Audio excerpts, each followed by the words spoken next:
अस्सलाम वालेकुम, मेरा नाम डॉक्टर तलहा है। उम्मीद है आप सब लोग खैरियत से होंगे। आज सबसे पहले छोटी सी वीडियो देख लें।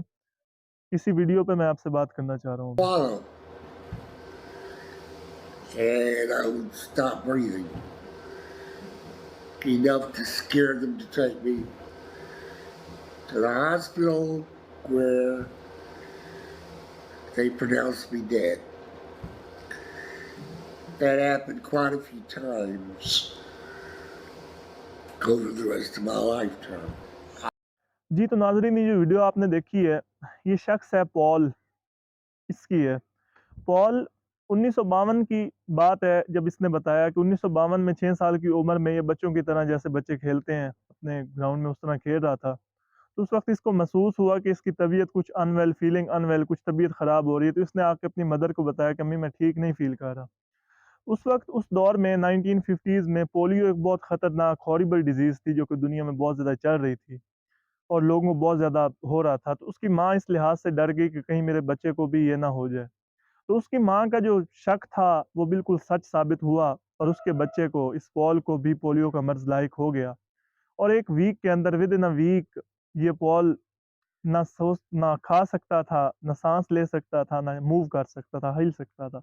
पोलियो एक बहुत ही खतरनाक बीमारी है, पोलियो वायरस, लीज़ा वायरस होता है, वो आके ना हमारी न्यूरॉन्स को जाके डैमेज करना शुरू करता है और उसकी वजह से इंसान बिल्कुल पैरालाइज़ हो जाता है।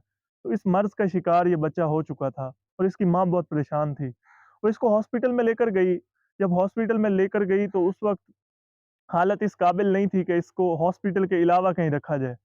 तो उस वक़्त उसको आयरन लंग्स के अंदर, लंग्स मतलब फेफड़े होते हैं, तो आयरन लंग्स के अंदर इस बच्चे को उसको रख दिया गया और आयरन लंग्स का मतलब यही था कि आपके जो जिस्मानी अल्लाह ताला ने फेफड़े दिए हैं, आप उससे साँस नहीं ले सकते। आप आयरन लंग्स को यूज़ करके आप जिस्म में साँस लेंगे और अपने साँस का निज़ाम बरकरार रखेंगे। वक़्त के साथ-साथ कुछ बेहतरी हुई, लेकिन ये है कि सिर्फ़ बोल सकता था ये बच्चा, लेकिन इसका पूरा जिस्म, पूरा धड़ बिल्कुल पैरालाइज़ था। ये इस कदर परेशान था, ये कहता है कि इतना एक मैं ज़हनी तौर पे परेशानी का शिकार था कि मैं अपने पाँव के ऊपर, ये उसके अल्फ़ाज़ हैं कि अपने पाँव के ऊपर गिरने वाली जो बैठने वाली मक्खी थी, उसको भी नहीं हिटा सकता था।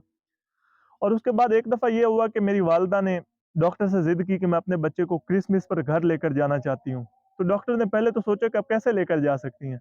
लेकिन अल्टीमेटली हुआ ये कि एक पूरा ट्रक तैयार किया गया, उसमें जनरेटर रखा गया, उसमें आयरन लंग्स के अंदर इस बच्चे को डाला गया और उसके साथ इसको घर ले जाया गया, वहाँ पर इसे रखा गया।